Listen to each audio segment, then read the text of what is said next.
नमस्कार साथियों और कनपुरियों, थैंक यू हमारे इस प्रोग्राम में आने के लिए।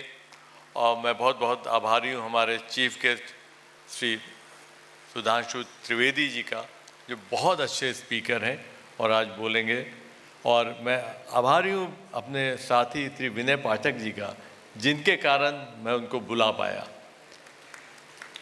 और मैं बहुत आभारी हूँ अपने सब दानदाताओं का जो हमारे सभागार में उपस्थित हैं। उसमें से कुछ चुनिंदा लोग हमने ऊपर बिठाए हैं। अगर मेरा बस चले तो मैं सारे 150-200 को ऊपर बिठा देता, लेकिन स्टेज की एक चेयर की लिमिटेशन थी। और सब दानदाता मेरे लिए उतने ही अहम है, तभी हमने सब दानदाताओं की एक लिस्ट बाहर लगाई। और मैंने अभी भी कहा था कि वो लिस्ट अभी छोटी लग रही है। मैं उम्मीद करता हूँ कि अगले बार वो लिस्ट कम से कम 1,500 की हो। हमारा पॉपुलेशन कानपुर की करीब 60 लाख कही जाती है, तो वो लिस्ट ज़रा उसका 10% से ज़्यादा होनी चाहिए। शुभांग, मेरा प्रेजेंटेशन आप चला सकोगे?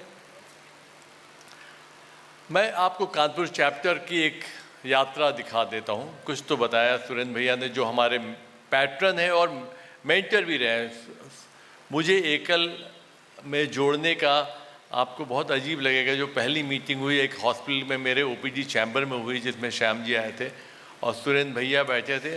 और उस मीटिंग के बाद सुरेंद्र भैया बहुत ही ड्राइविंग फोर्स, उन्होंने कहा कि नहीं प्रसाद, ये काम हम सबको मिल के करना चाहिए। हम थे, राकेश शूरी थे, सुरेंद्र भैया थे, राजीव वाजपेयी थे, फिर डॉक्टर पालीवाल जुड़े, फिर और इस तरह वो जुड़ाव बढ़ते गया, बहुत बढ़ गया। लेकिन अभी भी हम लोग बहुत पीछे हैं। जो पहला 2 स्लाइड आप देख रहे हैं वो हमारी कानपुर की टीम है। और उसमें आप देख रहे होंगे रंग बिरंगी पोशाक, मतलब महिलाएं ज़्यादा दिखेंगी। और ये सच्चाई है कि महिलाएं ही हमारी शक्ति है। कानपुर चैप्टर का जो पावर हाउस है वो हमारी महिलाएं हैं, और वो अभी और हम बताएंगे कि कैसा है। और एकल है क्या? Next slide please. ये लिटरेरी रेट दिखा रहा है भारत का, जब से एकल शुरू हुआ और अब से 2022 का लास्ट सेंसस है। पूरा लिटरेरी रेट दुगना हो गया इतने सालों में, जब से एकल ने शुरुआत की। एकल जब शुरू किया गया था, ये सोच के शुरू किया गया था कि गांव के बच्चे, क्योंकि शहर नहीं जा पा रहे हैं, स्कूलों की संख्या कम है, तो वहाँ पे एक स्कूल शुरू किया जाए जिसमें बच्चे गांव के प्राइमरी पढ़ाई तो हो जाए। आपको पता होना चाहिए, लिटरेरी की डेफिनेशन में डिग्री नहीं आती है, उसमें आना चाहता है कि आपका लिखना आना चाहिए, बोलना आना चाहिए, आप पढ़ सकें और अपना सब काम कर सकें। तो प्राइमरी की शिक्षा से भी आप लिटरेरी तो कहला सकते हैं, लेकिन बाकी चीज़ें तो आपके अनुभव से आती है। तो इस उद्देश्य से पहले कुछ गांव में स्कूल शुरू किया गया, उसका प्रभाव देखकर वो पूरे देश में फैलाया गया और आज वो नेपाल तक में है। उसके बारे में हमारे दिल्ली से जो आए हैं, जो बहुत बड़े लोग हैं, जो एकल को देखते हैं, वो उसके बारे में बताएंगे। पर हम ये बता दें कि ये जो पूरे भारत में इतने पिछले 30 साल में 40 साल में बदलाव हुआ है, जो लिटरेरी रेट जस्ट डबल हो गया। और जब हम आज़ाद हुए थे तो ये लिटरेरी रेट करीब 15% करीब हुआ करता था, आज ये 86% के करीब है। और इसमें बहुत बड़ा रोल हमारे एकल विद्यालय का है, जिसकी हम बात कर रहे हैं। और एकल स्कूल होता क्या है? एकल विद्यालय सुनने में लगता है, हम लोग ज़्यादातर शहर वाले हैं, उन्होंने स्कूल देखा है। एकल विद्यालय एक गांव में एक ऐसा कमरा या ऐसी जगह ली जाती है जो गांव वालों के सहयोग से बिना निःशुल्क होता है, जहाँ पे एक गांव की, उस गांव की या बगल के गांव की एक लड़की जो ग्रेजुएट हो, पढ़ी लिखी हो, उसको ट्रेनिंग दी जाती है पढ़ाने के लिए बच्चों की एक्सक्यूज मी। और 3 साल से 4 साल से करीब 13 साल की उम्र के बच्चों को उसमें पढ़ाया जाता है। ये एक्स्ट्रा पढ़ाई है, ये दोपहर में पढ़ाया जाता है, जिससे अगर बच्चे सुबह अपना प्रॉपर स्कूल में जा सकें, बहुत अच्छा। तो हम लोग की कोशिश है कि हम लोग उनको ट्रेन कर सकें पढ़ाई के लिए। और जो 2 चीज़ें जिसने मुझे अपील किया कि नॉर्मल मैथमेटिक्स और मैथ इंग्लिश तो बताया जाता है, लेकिन हाइजीन के बारे में शिक्षा दी जाती है और मोरल साइंस की शिक्षा दी जाती है, जो मुझे तो पढ़ाई गई है कि नाखून काटना है, सफाई रखना है, जब स्कूल में थे। लेकिन आजकल के स्कूल में मेरे ख्याल से हमारे जब बच्चे पढ़ रहे थे तो ये सब शिक्षा नहीं होती थी। पर हम लोग के समय सिविक्स थी, एक सेक्शन हुआ करता था, तो वहाँ पे हम लोग हाइजीन की बात करते हैं और मोरल साइंस की बात करते हैं, जिसमें बड़ों का आदर करना, महिलाओं का आदर करना, लड़कियों का आदर करना, सुबह उठ के सफाई करना, घर की बड़ों के पैर छूना, जो पुराने हमारे संस्कार हैं उसके बारे में भी बात होती है। ये दो चीज़ें हम लोग सबको अपील की थी। तो ऐसे स्कूल होते हैं जो आप देख सकते हैं, सिंगल टीचर स्कूल है, वो एक लड़की है जो बच्चों को इकट्ठा करके पढ़ा रही है, बच्चे घूम के देख रहे हैं क्योंकि फ़ोटो खींचने वाला है। नेक्स्ट। और ये सब स्कूल हैं, ये खुले में भी हो सकता है, जब बारिश होगी तो उसके लिए दूसरे जगह हो जाएगी। और ये सब आपको लगता होगा अरे खेल है, लेकिन हाँ, ये खेल में ही बच्चों को सिखाया जाता है। और हम लोग प्रेरित करते हैं बच्चों को पढ़ाने के अलावा उनके घर वालों को। बहुत बार बच्चे ड्रॉप आउट होते हैं तो हमारे संस्था के लोग, टीचर, कार्यकर्ता उसके घर जाते हैं, बताते हैं कि गलत है, आप ड्रॉप आउट मत कराइए, और बाद में उसका एडमिशन कराने में मदद करते हैं। हम लोग के स्कूल में अगर और किसी स्कूल में नहीं पढ़ते हैं तो भी हम लोग प्राइमरी के लिए सक्षम है, हमारे सर्टिफिकेट से उनको 5th क्लास के बाद किसी भी प्रॉपर स्कूल में एडमिशन होगा। नेक्स्ट, ये इसमें पीछे वाले में आप हमारे राजकुमार लोहिया जिनकी मैं बात कर रहा था उनको आप देख सकते हैं स्कूल विजिट करते हुए, साथ में हमारे सेक्रेटरी हैं। तो हमारे जो डोनर्स हैं, दानदाता हैं, वो भी जाते हैं स्कूल, बच्चों से इंटरेक्ट करते हैं। और ये हमारा स्कूल्स की पावर हाउस है। ये सब हमारी टीचर्स हैं, यंग फीमेल्स, जो लड़कियां हैं, हमने उनको बदलते देखा है। जो सीधी सादी लड़की आती थी, 1 साल के बाद वो तेज तर्रार होती कि अपने गांव के प्रधान को सही कर देगा, गलत होता है, और हर गलत काम के लिए लड़ने का माध्य हो जाता है। हमको याद है एक लड़की की माँ बाद में बोल रही थी, डॉक्टर साहब आपने तो हमारी लड़की को लड़ाकिन बना दिया। पर मेरे ख्याल से वक्त की ज़रूरत यही है। और इसमें हम अरुण पाठक हमारे MLC हैं यहाँ के, वो एजुकेशन लाइन थी, इसलिए मैं उनको लेके गया था कि आप देखो ये पढ़ाने वाली लड़कियाँ क्या है। वो इम्प्रेस है कि हमारे कॉलेज की लड़कियाँ इतना मुखर नहीं है और इतना क्लैरिटी ऑफ थॉट्स नहीं है। ये लड़कियाँ गांव में रहती हैं और जहाँ उनको एक प्लेटफॉर्म मिलता है, जहाँ उनकी पावर आती है, वो बिल्कुल ही बदल जाती हैं। नेक्स्ट। और ये टीचर, इन लड़कियों को आप ऐसा मत सोचिए कि बोल दिया कि लड़कों को पढ़ाओ, उनको प्रॉपर ट्रेनिंग होती है। यहाँ हॉस्टल में रख के 4-4, 5-5 दिन के सेशन होते हैं। हमारे अंगद सिंह अभी आए हैं, वो बहुत बड़े सूत्रधार हैं उनको यहाँ रखने के, क्योंकि लड़कियाँ जब रहती हैं तो सिक्योरिटी भी एक इशू है। हॉस्टल प्रॉपर होना चाहिए, AC हॉस्टल में हम लोग रहते हैं, और बारी से आते हैं, उनका एग्ज़ाम होता है, पास फेल होते हैं, उनके ग्रेडिंग होती है, और जो ग्रेड कम होते हैं उनको दोबारा आना पड़ता है। तो जैसे हम लोग स्कूल में पढ़ते थे, इन टीचर्स का भी ट्रेनिंग पूरा प्रॉपर होता है। नेक्स्ट। और अब हमने बोला कि हमारे महिला जो विंग है बहुत पावरफुल है, ये नए नए आइडियाज लाते हैं। अनुराधा जी की टीम ने, जो महिलाएं टीम है, उन्होंने बोला हम स्कूल में पढ़ा रहे हैं लेकिन वो तो केवल कोर्स पढ़ते हैं, उनको बाहर का नॉलेज कैसे मिलेगा। उन्होंने 256 गाँव में लाइब्रेरीज की स्थापना की। बच्चे आप देख लें, इसमें अलग अलग किताबें लेके जाते हैं, घर पढ़ते हैं और फिर वापस लाते हैं, तो उनका नॉलेज का दायरा बढ़ाया जा रहा है। ये एक बहुत बड़ी सोच थी जिसमें वही गांव के स्कूल है और बच्चों का इंटरेस्ट हो गया। आप कोई जल्दी ड्रॉप आउट नहीं करेगा, घर वाले बोलेंगे बैठो तो बोले नहीं हमको स्कूल जाना है। तो ये सब छोटे छोटे इनोवेशन जब आप काम करते हैं तो आपको और समझ में आता है। Next slide. Empower of women, महिला विंग है, वो महिलाओं का थोड़ा तो ज़्यादा ध्यान रखेंगे, लेकिन बिल्कुल हम लोग भी यही चाहते हैं क्योंकि महिलाएं पावर हाउस होती हैं। और इन्होंने सिलाई स्कूल शुरू किया, ब्यूटिशियन कोर्स शुरू किया, बाकायदा सर्टिफाइड कोर्स, जिससे लेके उन्होंने गांव में ब्यूटी पार्लर खुलवा दिए। एक डेफिनेटली रेवेन्यू हो। और आपको अब आप गांव जाओ, वैसे भी मोदी जी के कारण गांव तो आमूल चूल परिवर्तन हो गया। मैं डाइग्रेस हो रहा हूँ लेकिन सच्चाई यही है दोस्तों। मैं कभी नहीं सोचता था जो गाँव में 2010 से मैं गाँव के चक्कर लगा रहा हूँ अपने सोशल वर्क के कारण, मैं कभी नहीं समझता था कि गाँव में ये परिवर्तन आ जाएगा। मुझे याद है मेरी सिस्टर यहाँ कमिश्नर रही है, मेरा एक जानने वाला दूर का रिश्तेदार बेगूसराय का आदमी था, IAS था, वो भी यहाँ पे CDO रहा है, उससे भी हम जो काम नहीं करा पाए, मोदी जी ने आके उन्हीं ऑफिसर से सब गांव में काम करा दिया। और अब गांव वालों की आकांक्षाएं भी बहुत बढ़ गई हैं, तो गांव में बहुत बदलाव आ रहा है। नेक्स्ट। हेल्थ कैंप, हम लोग डॉक्टर्स हैं, मैं भी डॉक्टर हूँ, मेरी घर की बॉस भी डॉक्टर है, हम दोनों एक साथ के बैचमेट्स भी हैं, और वो IMA के प्रेसिडेंट भी रही थी। तो IMA के डॉक्टर साहब भी और भी आए बैठे हुए, VC रस्तोगी साहब बैठे हैं, वो हमारे इंस्ट्रूमेंटल होते थे, डॉक्टर RN चरोसिया बैठे हैं बीच में। इन लोगों के साथ हम लोग ने कई बार गांव में हेल्थ कैंप लगवाए और अभी भी लगाते हैं ज़रूरत पड़ने पे, जिससे कि गाँव का ट्रस्ट हम जीत सकें, गाँव वालों का, स्पेशली प्रधान का। नेक्स्ट, तो हेल्थ कैंप एक पार्ट था जिससे हम लोग गाँव वालों का दिल जीत सकें, और उसी बहाने हम लोग ने स्क्रीनिंग बहुत करा ली। बहुत सारे गाँव वालों की जो बीमारियाँ मिस होती थी वो हम लोग ने पकड़ा। हम लोग ने गांव में चौपाल भी लगाए। डॉक्टर अवध दुबे हैं, गौवध दुबे बहुत अच्छी बातें करते थे गांव वालों से, मेरे ख्याल से उनका जितना वॉक पटू कोई मिलेगा नहीं, लेकिन पीसी रतोगी साहब भी। लेकिन जो हमने वहाँ पे थॉट प्रोसेस बदलते देखा है। मुझे अभी भी याद है, एक इंटरमीडिएट पढ़ने वाला लड़का एग्ज़ाम दे के आया था। हम लोगों ने पूछा तुम क्या बनना चाहते हो, डॉक्टर, इंजीनियर, क्या बिजनेस करना चाहते हो? बोला सर डॉक्टर्स करके हम अभी और आगे पढ़ाई करके वापस अपने गांव में आके जो कॉलेज है उसकी पढ़ाई ठीक करना चाहते हैं। ये सोच आना बहुत बड़ी बात है कि हम गांव वापस आना चाहते हैं और गांव सुधारना चाहते हैं, पर ये सच्चाई है, धीरे धीरे हो रहा है।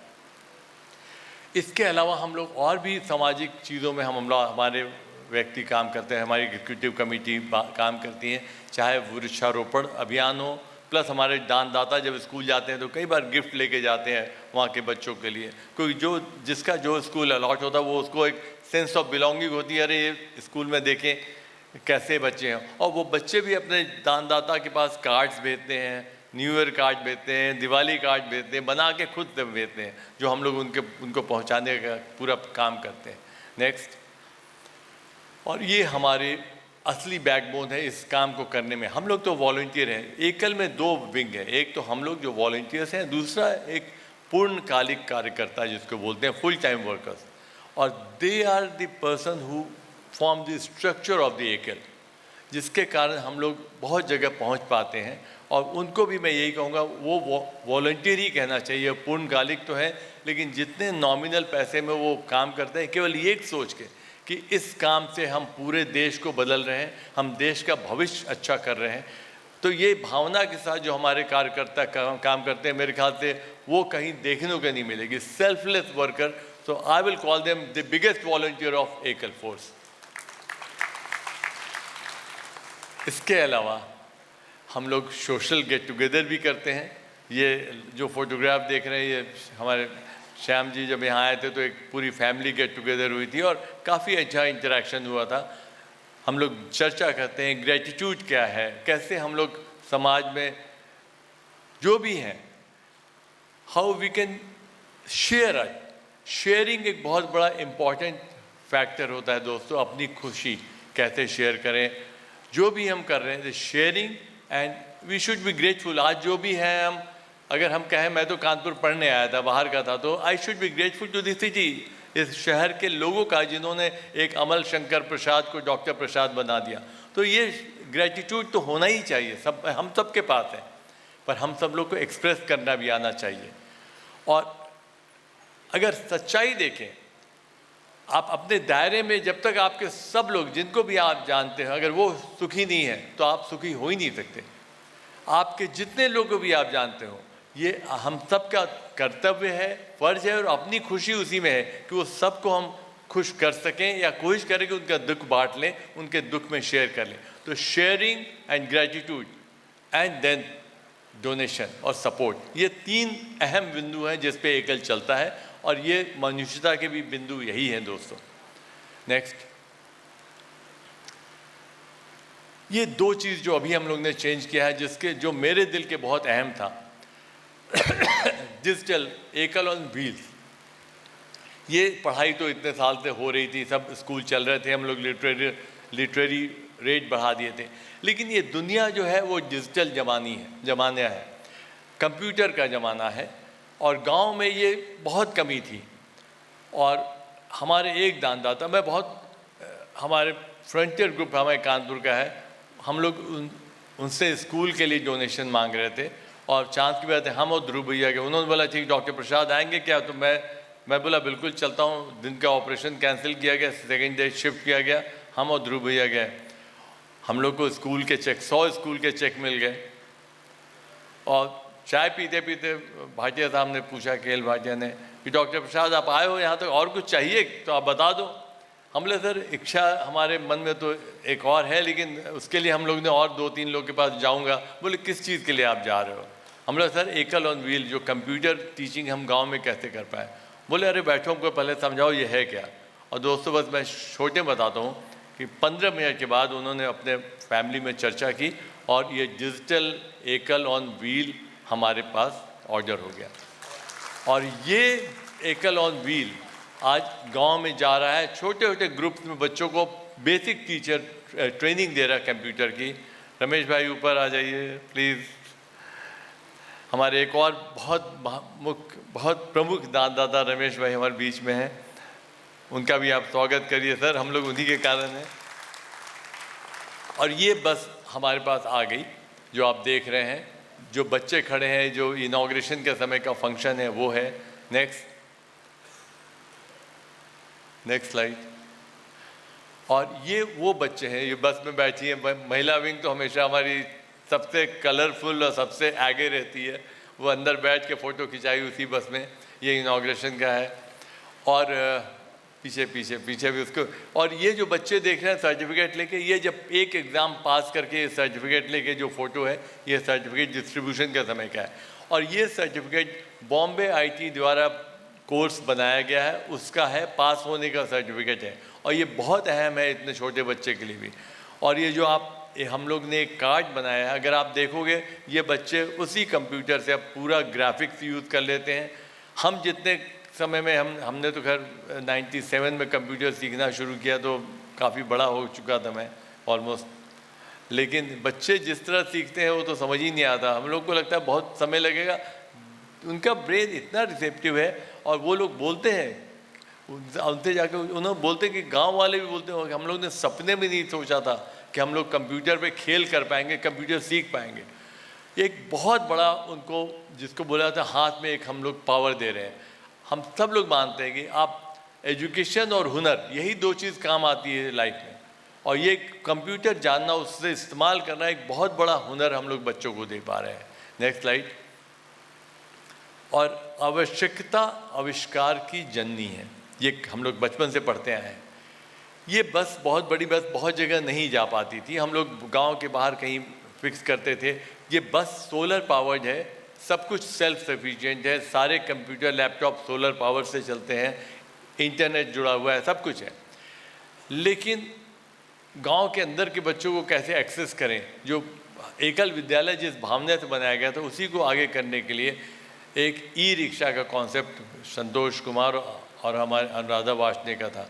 और अभी भी याद है जब उन्होंने बोला कि हम सोच रहे हैं ऐसा करें, हमने बोला ये सोचिए नहीं, ये तो बहुत ड्रामेटिक इफेक्ट है, let's take it as a project हम लोग मिलके। और उन्होंने फिर सिंगल मैन आर्मी, मतलब हम लोग एडवाइज़र रह गए। अनुराधा जी और उनकी फीमेल विंग ने कंप्यूटर लैपटॉप अरेंज कर लिया, ई रिक्शा अरेंज कर लिया, उसको बनवा लिया। और आपको बाहर दिखेगा जिसमें 10 कंप्यूटर जाते हैं। ये गांव के अंदर के स्कूल जाके वहाँ पे बैठ के लैपटॉप से बच्चों को सिखा रहे हैं। तो ये डिजिटल एजुकेशन गांव में हम लोग कानपुर का यूनिक प्रॉपर्टी है जो हम लोग कर रहे हैं। एंड वी थिंक ये will followed all over India now. So दोस्त, एक और मुद्दा, हमने बोला हम दाताओं से चलते हैं। हमारे पास ये पैसा आता कहाँ से है? हम सब लोग देते हैं, लेकिन इसके अलावा उतने से तो होगा नहीं। पर ये स्कूल कितने में चलता है आपको जानकर आश्चर्य होगा। 30,000 रुपये एक साल में एक स्कूल चलाने का खर्च आता है, जो हम लोग अपने दानदाताओं से लेते हैं एक स्कूल। और हम लोग के पास इस समय, पहले ज़रा ज़्यादा बड़ा क्षेत्र था, कम कर दिया गया क्योंकि हम लोग उतने पैसे नहीं कर पा रहे थे। पर अभी भी हम लोग का पास जितने स्कूल हैं, करीब 1,000 के करीब, इसका मतलब हम लोग को 3 करोड़ रुपए सालाना चाहिए। अपने दानदाताओं से हम लोग करीब 1 करोड़ ला पा रहे हैं, लेकिन वो 30% पैसा हमारे पास आ रहा है। अभी भी 2/3 और 70% पैसा हमको और चाहिए, जो हमको पूरी उम्मीद है कि कानपुर की जनता देगी। अगर आप चाहोगे दे सकते हो। और ये केवल 100 रुपये रोज़ है। आप गुल्लक, हम लोग बचपन में गुल्लक में पैसे डालते थे, 100 रुपये रोज़। हमको बचपन में 1 रुपया मिलता था, वो मेले बहुत ज़्यादा था। आप 100 रुपये रोज़ एक गुल्लक में डाल दीजिए, आप एक स्कूल के मालिक हो जाएंगे सर, 1 साल के। तो दोस्तों, ये इल्तिजा है, रिक्वेस्ट है, प्रार्थना है कि आप घर जाइए, सोचिए और कम से कम एक स्कूल तो आप ज़रूर लीजिए। तो हमारा जो 1,000 स्कूल है, उसके एक स्कूल के जिम्मेदार आप होंगे। आप देखेंगे वो स्कूल कैसे चल रहा है, बच्चों से कोऑर्डिनेट करेंगे, जाएंगे, बात करेंगे और आपको बहुत अच्छा लगेगा। ये शेयर ही करना बहुत अच्छा लगता है और हम सब लोग ये देखते हैं। और जो भी हमारे साथ हैं वो लोग, बहुत सारे लोग तो 100 स्कूल देते हैं, उनको हम लोग शतकवीर कहते हैं। उनका सम्मान थोड़ा तो आप भी समझ सकते हो थोड़ा ज़्यादा होगा और लोगों से, लेकिन हमारे लिए वो एक स्कूल देने वाला भी उतना ही इम्पोर्टेंट है, उतना ही अहम है जितना 100 स्कूल वाला।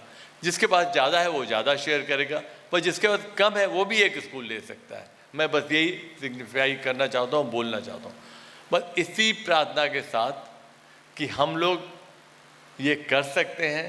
हम लोग 1000 स्कूल कानपुर शहर आराम से दे सकता है। प्लीज़ आगे बढ़िए, हाथ मिलाइए हम लोग से, आगे आइए और बच्चों का और देश का भविष्य बनाइए। बहुत बहुत धन्यवाद।